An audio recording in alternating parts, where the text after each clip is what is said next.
आज की जो अपनी क्लास है वो डिटर्मिनेंट्स ही है और सारणिक है। और सारणिक के अंदर जो मोस्ट इंपोर्टेंट जो बातें हैं ना वो आज ही है, यही से जो क्वेश्चन है वो 100% यही से आता है।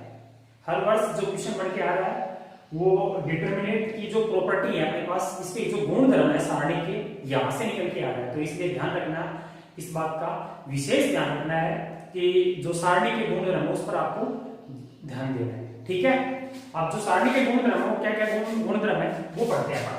ठीक है, तो अपना जो टॉपिक है वो है आज का डिटरमिनेंट सारणी और उसमें है सारणी के गुण धर्म। सारणी के गुण धर्म, properties of determinant, properties of determinants. ठीक है, ये है सारणी के गुण धर्म, प्रॉपर्टीज ऑफ डिटरमिनेंट्स। पहला जो गुण धर्म है वो क्या है? Property fest. Property fest important है। सारी की सारी जो प्रॉपर्टी मैं आपको बता रहा हूं, ये सारी की सारी प्रॉपर्टी आपको याद रखनी है। ठीक है, और ये प्रॉपर्टी कैसे करेंगे? जो क्वेश्चन अपने पास आएगा उस क्वेश्चन को सोल्व करने के लिए ये प्रॉपर्टी आपको काम आएगी।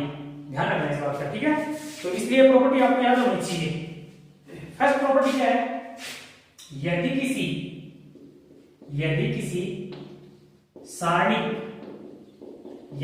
सारणी की पंक्तियों व स्तंभों को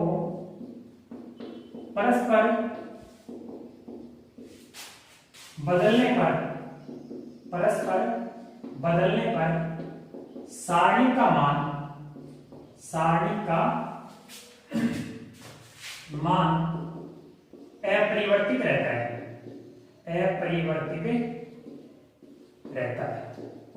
ठीक है, बढ़िया बात है। क्या कह रहे हैं? फर्स्ट प्रॉपर्टी अपनी क्या है? यदि किसी सारणी की पंक्तियों और स्तंभों को परस्पर बदलने पर, परस्पर का मतलब पंक्तियों को स्तंभ बना दो, स्तंभ क्या है किसको बना दो? पंक्तियों को। अगर सारणी की जो आपको पंक्ति और स्तंभों को आप आपस में बदल देते हो तो सारणी के मान में कोई परिवर्तन नहीं होता है। जो सारणी का मान पहले होता है ना वही सारणी का मान बाद में आएगा। क्लियर? समझना है इस प्रॉपर्टी को। क्या कह रहा है? एक डिटरमिनेंट आपके पास, ठीक है, ये डिटरमिनेंट है a1 a2 a3, मैं 3/3 ले रहा हूं। डिटरमिनेंट वो हमेशा स्क्वायर होगी b1 b2 b3 c1 c2 c3। ठीक है, अब अपन क्या करेंगे? इनको पंक्तियों को स्तंभों में बदल दो और स्तंभों को पंक्तियों में बदल दो, तो अपने पास जो डिटरमिनेंट आएगी वो डिटरमिनेंट क्या आएगी? ठीक है, क्या डिटरमिनेंट बन के आएगी? यहां से a1 a2 a3 b1 b2 b3 c1 c2 c3।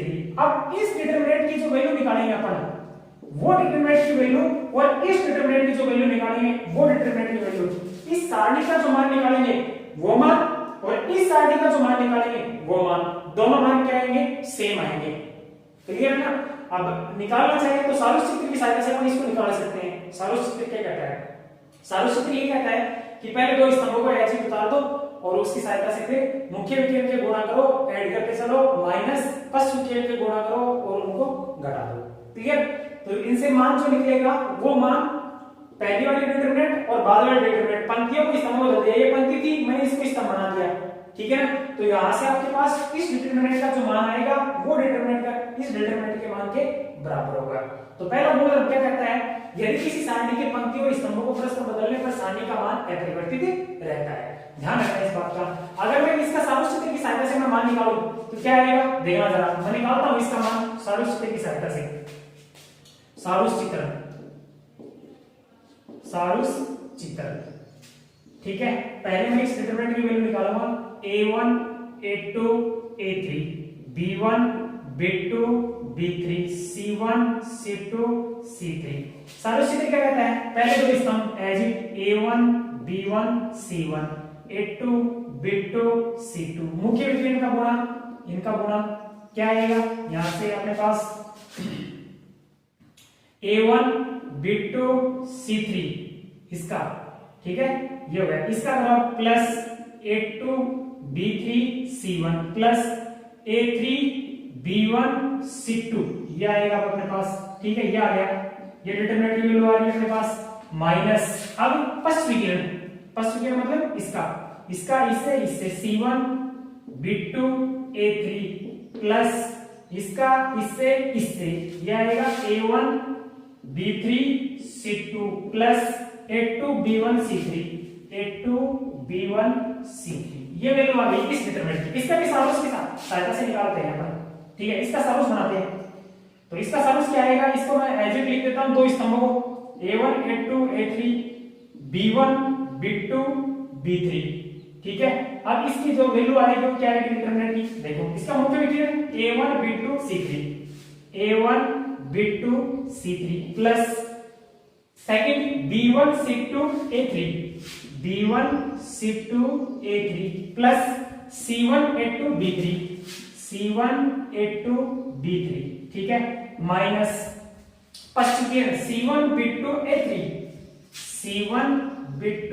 A3 plus A1 C2 B3 plus last है B1 A2 C3। देखना जरा, अब इस डिटरमिनेंट की वैल्यू ऊपर वाले की और नीचे वाले डिटरमिनेंट की वैल्यू सेम है क्या, A1 B2 C3, ये रहा A1 B2 C3 as it ही है, देख लो सही। इसमें A3 B1 C2 ये रहा, प्लस है, सब सेम है, इसलिए पहला गुणधर्म है क्या कहता है, यदि किसी सारणी की पंक्तियों को स्तंभों में बदलने पर सारणी के मान में कोई परिवर्तन नहीं होता है, ठीक है, सारणी का मान वही रहेगा। एग्जांपल से जब अपन इसको समझे तो कैसे समझेंगे, देखो एक एग्जांपल लेता हूं मैं।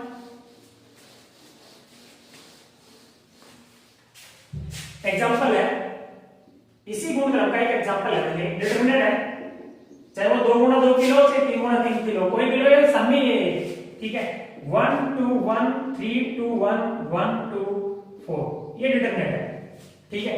इस डिटरमिनेंट की पहले वैल्यू निकालेंगे अपन, क्या है, 1 लिया, इसके संगत पंक्ति स्तंभ दोनों को छोड़ के ये पंक्ति है और ये स्तंभ है, 4 दूनी 8 माइनस का 2 माइनस 2 आएगा, ठीक है, 4 की 12 माइनस 1, ठीक है, प्लस 1 क्या आएगा, 3 दूनी 6 माइनस 2 6 माइनस 2, क्लियर। इसका सॉल्यूशन क्या आएगा, 6, ये 12 में से 1 जाएगा, 11 दूनी 22 प्लस 4 कितना हो गया, 10 हो गया, और ये माइनस 22 हो गया, कुल मिला के आपके पास कितना बच गया, माइनस के 12, ठीक है। अब मैं क्या करूंगा, R1 इंटरचेंज C1 RI और CG, ठीक है, कहने का मतलब ये पंक्तियां स्तंभ में बदल रही हैं, ठीक है। तो क्या आएगा, इसको डैश कह सकता हूं, 1 2 1 3 2 1 1 2 4, क्लियर। तो इसकी डैश की वैल्यू निकालो, क्या है, 1 ले लो, क्या आएगा, ये 4 दूनी 8 माइनस 2 माइनस 3 ले लो, क्या आएगा आपके पास, इसको छोड़ दो, 4 दूनी 8 माइनस का 2 8 माइनस का 2 और प्लस 1 ले लो, क्या आएगा, 2 माइनस 2 माइनस 2, क्लियर। सॉल्यूशन कर लो, क्या आएगा, ये 2 है अपने पास 6, ये माइनस का 18, ठीक है, और वो 0 जाएगा, कितना बच गया अपने पास, माइनस का 12, क्लियर। तो ये जो वैल्यू आई है वो वैल्यू इस वैल्यू की क्या है, बराबर है। तो फर्स्ट गुणधर्म क्या करता है, किसी सारणी की पंक्ति को स्तंभ को पंक्तियों में बदलने पर सारणी के मान में कोई परिवर्तन नहीं होता, याद रखना, इस बात को याद रखने वाली बात है, क्लियर। प्रॉपर्टी नंबर 2 क्या कहता है, देखो सेकंड प्रॉपर्टी नंबर 2 क्या है, प्रॉपर्टी नंबर 2, यदि किसी सारणी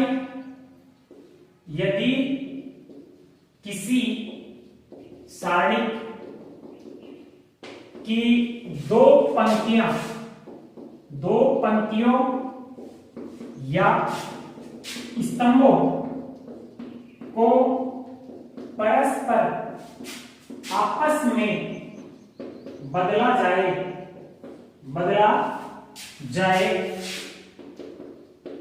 तो सारणी का मान तो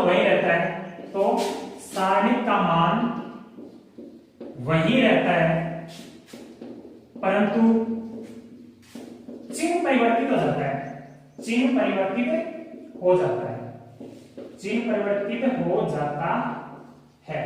ठीक है, क्या कहता है गुणधर्म, ये कह रहा है कि अगर किसी डिटरमिनेंट की दो पंक्तियां दो स्तंभों को आपस में बदल दो, या दो पंक्तियां R1 को R2 में चेंज कर दो, R2 को R1 में चेंज कर दो, या फिर C1 को C2 में, या C1 को C3 में, या C2 को C3 में, किसी में कोई भी दो पंक्ति या दो स्तंभ को आपस में बदलोगे तो सारणी का मान तो वही रहेगा, लेकिन उसका चिन्ह क्या हो जाएगा, परिवर्तित हो जाएगा चिन्ह। अगर उस सारणी का मान पहले प्लस आ रहा है, उस सारणी का मान अगर पहले प्लस आ रहा है तो फिर परिवर्तन करने के बाद में माइनस आएगा, या फिर पहले माइनस आ रहा है तो बाद में क्या आएगा, प्लस आएगा। ध्यान रखना इस बात को। क्या कह रहा हूं मैं, एक एग्जांपल ले लेता हूं थोड़ा सा।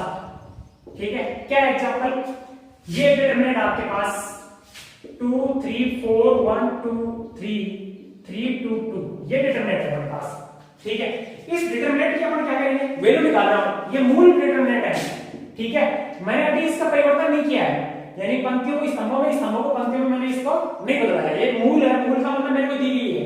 ठीक है, अब मैं इसका प्रसार करता हूं तो क्या आएगा, 2 लिया मैंने, 2 दूनी 4 माइनस 6, ठीक है, माइनस 3, ये आएगा 2 माइनस 9 और प्लस का 4, क्या आएगा अपने पास 2 और माइनस 6, 2 माइनस 6, क्या आएगा अपने पास, ये माइनस का 2 बचेगा, इसको इससे मल्टीप्लाई करेंगे तो माइनस का 4 जाएगा, ये माइनस का 7 प्लस का 21, ठीक है, और ये माइनस का 4 तो माइनस का 16, ठीक है, माइनस का 4 बचेगा, ऐसे उसको मल्टीप्लाई करेंगे 4 से, माइनस का 16 बचेगा।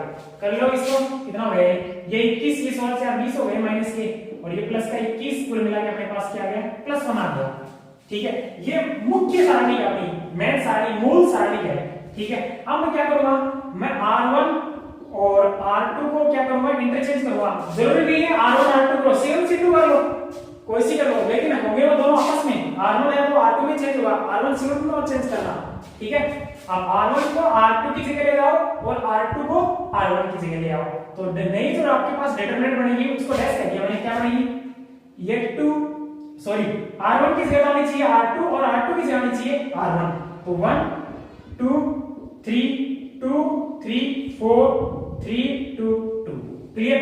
ये इसकी वैल्यू निकालेंगे अपन, देखो क्या आएगा, 1 लिया, 3 दूनी 6 और 4 दूनी 8, 6 माइनस 8, ठीक है, यहां से मैं माइनस का 2 लूंगा, क्या आएगा, 2 दूनी 4 और माइनस का 12, 4 माइनस 12 और प्लस 3, ठीक है, क्या आएगा, 4 माइनस 9, क्या आएगा अपने पास, देखना, माइनस का 2, ये कितने हो गए 12, में कितने रहे 4 माइनस का 8, माइनस 8 दूनी 16 प्लस का 16, और ये माइनस के 5 हो गया, 5 की 15, माइनस के 15, देखना जरा कितना हो गया, 15 और 2 17, माइनस के और प्लस के 16, क्या आया, यहां से माइनस का 1 मान है। देखो मान तो वही है, परंतु पहले प्लस आ रहा था, इस बार क्या है, माइनस आ रहा है, इस बात का विशेष ध्यान रखना आपको। ठीक है, यदि किसी सारणी की दो पंक्तियां या दो स्तंभों को आपस में बदलते हो, सारणी का मान तो वही रहता है, परंतु उसका चिन्ह क्या रहता है, परिवर्तित हो जाता है। क्लियर, ध्यान रखना, मान तो वही आएगा अपने पास, जैसे ये मान यहाँ पे 1 है, यहाँ भी 1 है, लेकिन उस पहले प्लस था, अब क्या आ गया, माइनस आ गया, इस बात का विशेष ध्यान देना है। क्लियर, ध्यान रखना इस बात को। ठीक है, काम आएगी ये प्रॉपर्टी इक्वेशन को सोल्व करने के लिए। ठीक है, क्या है प्रॉपर्टी नंबर 2, किसी सारणी की दो पंक्तियां या स्तंभों को आपस में बदल दिया जाए तो उस डिटरमिनेंट की वैल्यू तो वही रहती है, परंतु उसका चिन्ह परिवर्तित हो जाता है। Clear, property number 3। Property number 3 क्या है, प्रॉपर्टी थर्ड, क्या है प्रॉपर्टी थर्ड, यदि किसी सारणी की दो पंक्तियां या स्तंभ समान हो तो उस सारणी का मान 0 होता है, 0 होता है।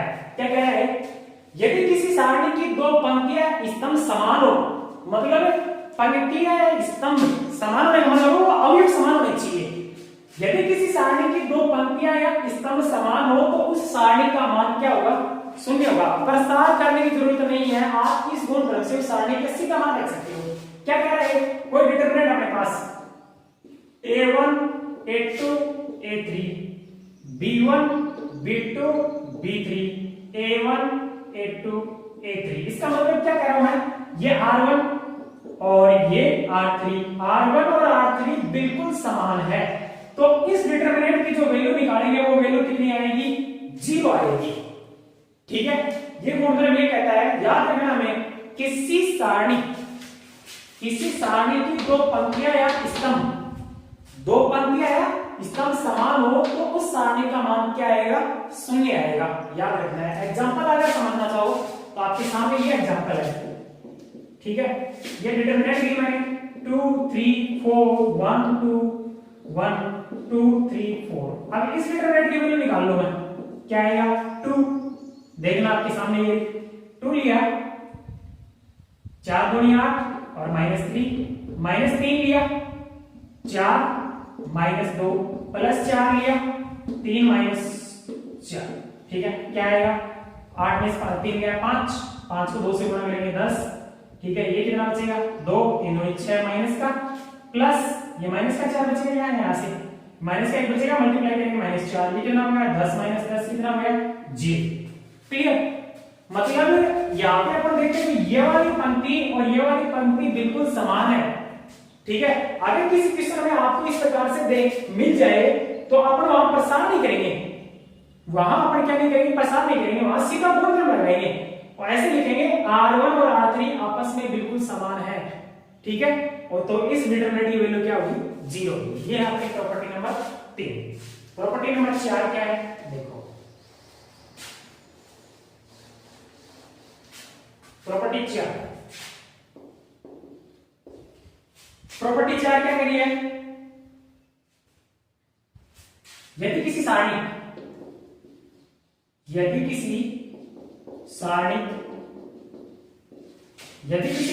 की किसी पंक्ति या स्तंभ के सभी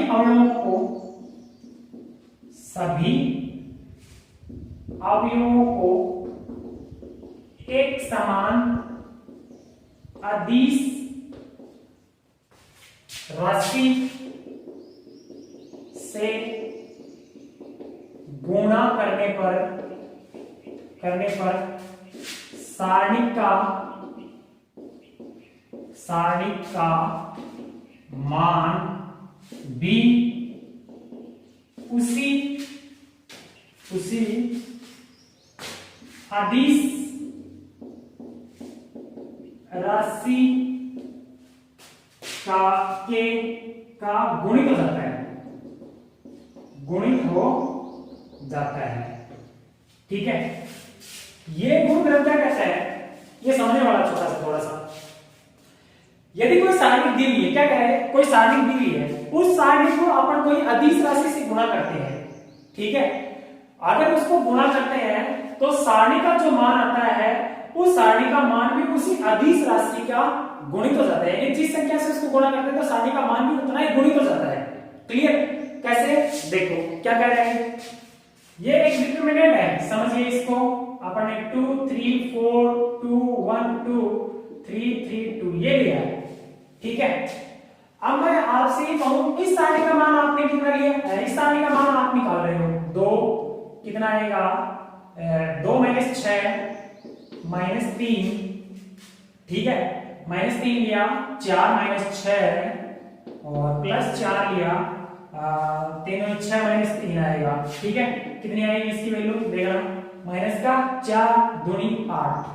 ठीक है, ये -2 +6 और ये 3 चौके 12, कितना हो गया 12 6 18 में से 8 गया 10। क्लियर, 10 आ गया। अगर मैं इसी सारणी को 2 डेल्टा कहूं, ठीक है, तो मुझे वापस इस सारणी के अवयव, यहां एक बात और है, जैसे मैंने इसको अदिश राशि 2 से गुणा किया तो मैं सीधा का सीधा यहां से तो 2 आया है, उस 2 को मैं इसे 2 से गुणा कर दूं तो वही मान आएगा, इतना ही कोई तो जाएगा ये। नहीं समझे बात को? मैं कह रहा हूं कि अगर ये डिटरमिनेंट दी हुई है, अगर इसको अपन 2 से गुणा किया है, कितने से गुणा किया है? 2 से, तो इसका मान जो आया ना मूल सारणी का, वो भी इतने गुणित हो जाएगा। अगर इसको 2 से किया तो 2, 3 से किया तो 3, 4 से किया तो 4। क्लियर? ये बात है, आप करके देखें ना कैसे। देखो अब इसमें एक मजेदार बात ये है, अगर आप डिटरमिनेंट को किसी अदिश राशि से गुणा करते हो, डिटरमिनेंट को किसी अदिश राशि से गुणा करते हो, तो डिटरमिनेंट की या तो एक पंक्ति गुणा होगी या एक स्तंभ गुणा होगा, या तो वो एक पंक्ति से गुणा होगी या फिर वो एक स्तंभ से गुणा होगा। जबकि मैट्रिक्स कैसे कैसा था, जैसे मैट्रिक्स अपने पास ये है 2 3 4 5, ठीक है, अपन इसको 2a किया तो अपने पास क्या आता है, ये जो अदिश राशि 2 है वो सारे अवयवों से गुणा हुई 4 6 8 और 10 ऐसे हुआ था। जबकि डिटरमिनेंट में ऐसा नहीं है, ध्यान रखना, डिटरमिनेंट में ऐसा नहीं है। डिटरमिनेंट में अगर अदिश राशि से आप इसको गुणा कर रहे हो, या तो ये एक पंक्ति से ही गुणा होगी, एक ही पंक्ति से गुणा होगी, या फिर एक स्तंभ से ही गुणा होगी। ध्यान रखना इस बात का, मैं क्या कह रहा हूं। अब जैसे ये डिटरमिनेंट है, इसको अपन 2 डेल्टा किया है, तो क्या आएगा, या तो मैं एक पंक्ति से गुणा कर दो किसी एक कोई, चाहे वो R3 को करो, R2 को करो, R1 को करो, या C1 से किसी एक को करो, एक को ही करना है। तो मैं R1 को कर रहा हूं यहाँ 4, इसको 2 से गुणा करेंगे 6, और ये कितना हो गया 8। क्लियर? ठीक है ना? ये 2 एज इट 1 2 3 3 2। अब इस डिटरमिनेंट की वैल्यू निकालेंगे अपन। वो डिटरमिनेंट की वैल्यू पहली वाली जो डिटरमिनेंट है उसका इतना ही गुणा हो जाएगा, जितने से इसको गुणा किया उतने ही गुणित हो जाएगी। ये है मजेदार बात, वो लिखा है गुणधर्म में। 4 ले लो, कितना आएगा 2 माइनस का 6 प्लस 6 माइनस 6 ले लो, 4 माइनस 6 और प्लस 8 ले लो, कितना आएगा 3 दूनी 6 माइनस 3, 6 माइनस 3 कितना हो गया माइनस का 16, और माइनस माइनस प्लस 6 दूनी 12 प्लस 8 छिको 3 8 के 24। ये कितना हो गया देखो जरा, माइनस का 16, 24 से 12 36 प्लस 36 कितना हो गया प्लस का 20। क्लियर? मतलब ये 10, इसको मैंने 2 अदिश राशि 2 से गुणा किया है, तो मैं डायरेक्ट इसको 10 गुणा 2 लिख सकता हूं, कितना आएगा 20। अगर मैं इस अदिश राशि 2 से गुणा करने पर इस डिटरमिनेंट की वैल्यू क्या आएगी, जो मूल डिटरमिनेंट है उसको उसी अदिश राशि से गुणा कर दो, वही आएगा। क्लियर? ये लिखा हुआ आपके सामने गुणधर्म नंबर 6। 5 गुणधर्म 5 देखो क्या कहता है, इंपॉर्टेंट है सारी की सारी प्रॉपर्टी, बिना प्रॉपर्टी से अपन क्वेश्चन नहीं कर सकते हैं, और प्रॉपर्टी बेस्ड पे क्वेश्चन आए हैं। प्रॉपर्टी 5, ठीक है, क्या कहता है, किसी भी सारणी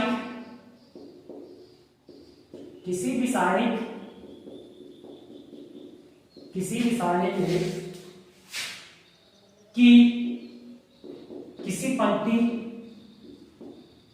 किसी पंक्ति या स्तंभ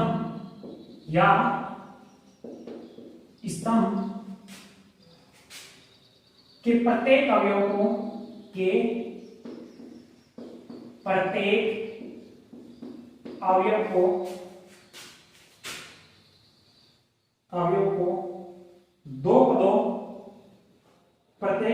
को 2 पदों के रूप में लिखा जा सकता है,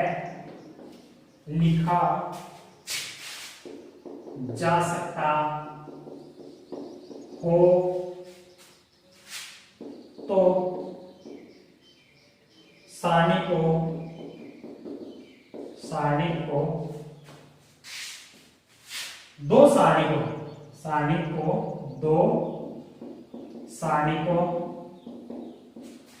सारणी को के योग के रूप में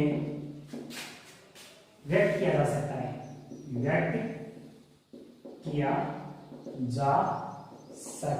है, ठीक है।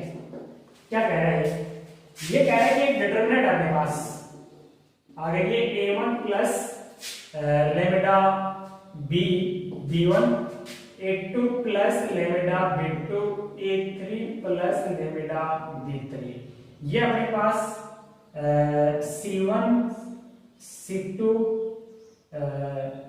C1, ये अपने पास हो गया A1 A2 A3, थोड़ा कैपिटल लिख दिया मैंने इसको, ये C1 C2 C3, ध्यान रखना थोड़ा सा, है ना।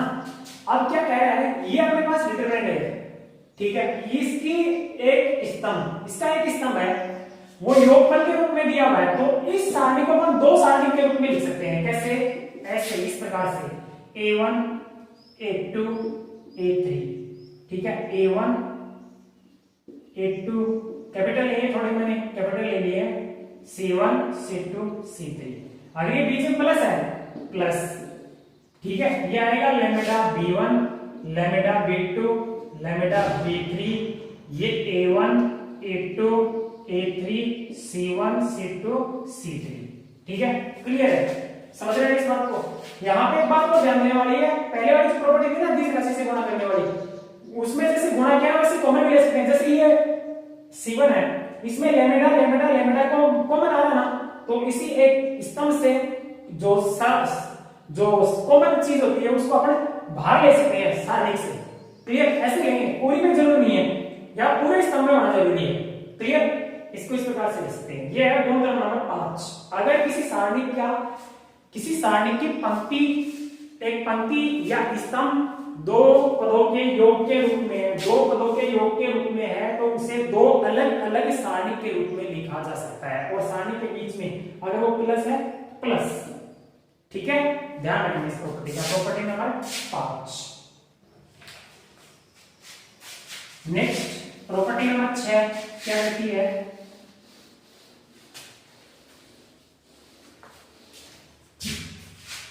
प्रॉपर्टी 6, किसी सारणी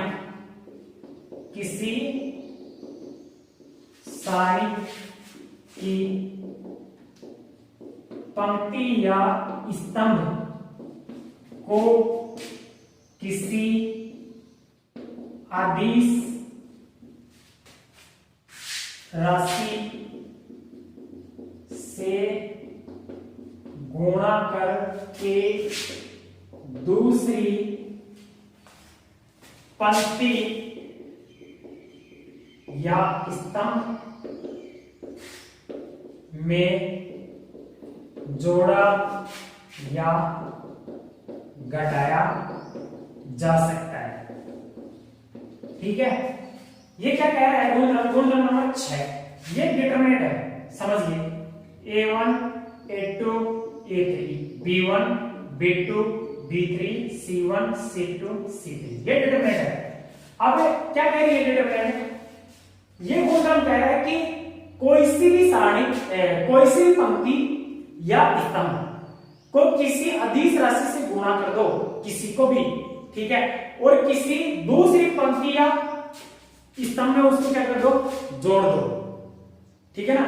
ये कह रहा है कोई भी पंक्ति में, जैसे R1 है, मैंने क्या किया, R1 में प्लस लैम्ब्डा R2 है, लैम्ब्डा का मतलब है कोई अदिश राशि है, क्या किया, ये वाली जो प्रॉपर्टी है क्या कह रही है कि ये जो सारणी का, इसमें R2 के प्रत्येक अवयव को लैम्ब्डा से गुणा करना है, ठीक है, और उसमें किसको जोड़ना है, R1 वाले संगत अवयव जुड़ेंगे, जैसे इसके संगत क्या है ये, तो ये आपस में जुड़ेंगे, कब, ये प्रॉपर्टी लगाने के बाद में, समझना है इसको, R2 को लैम्ब्डा से गुणा करना है प्रत्येक अवयव को, ठीक है, इसको गुणा करूंगा मैं लैम्ब्डा से, और जो आएगा उसको ऐड करूंगा किसको, R1 में, और किसकी जगह लिखना है, R1 की जगह, ठीक है।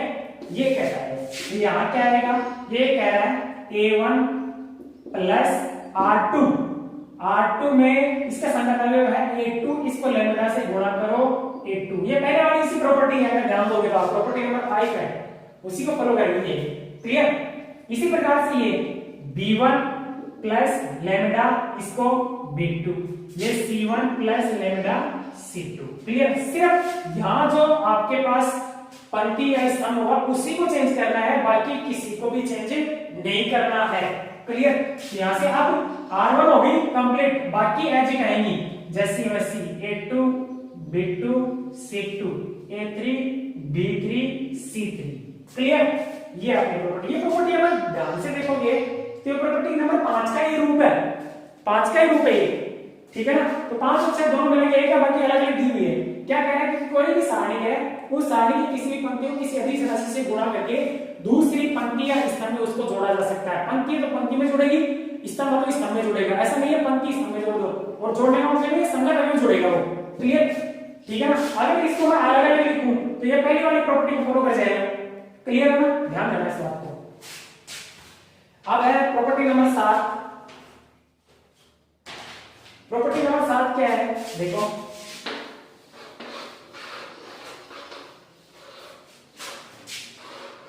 प्रॉपर्टी 7 कह रही है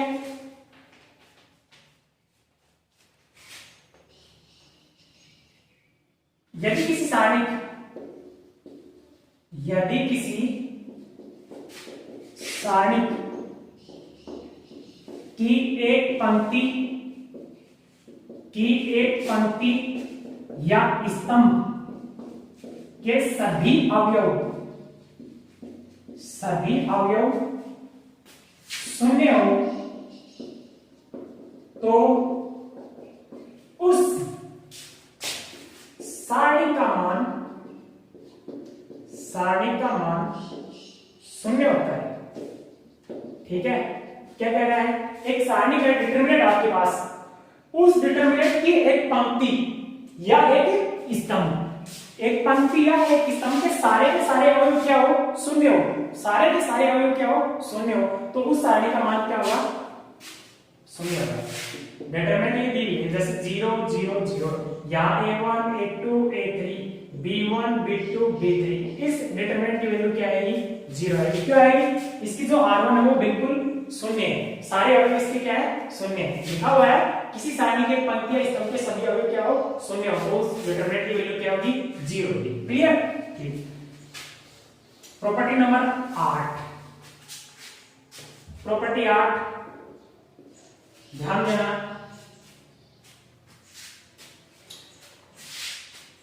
यदि किसी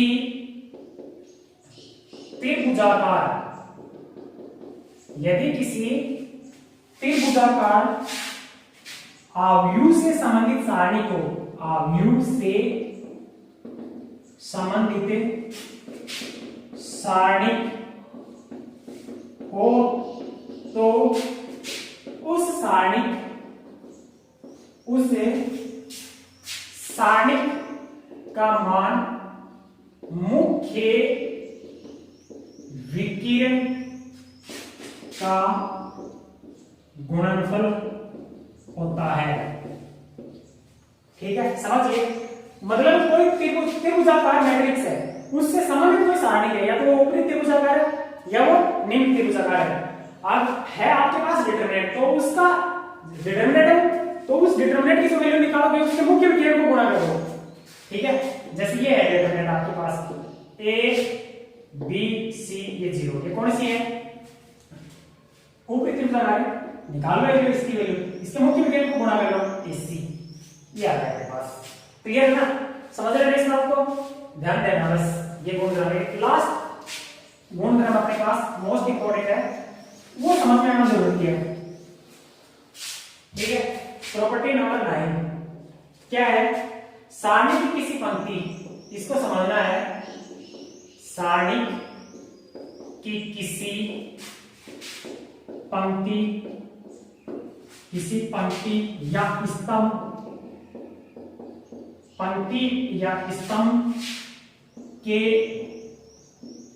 अवयवों का किसी अन्य पंक्ति या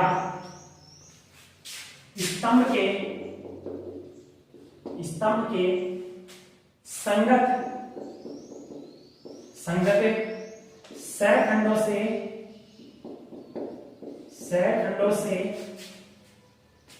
गुणा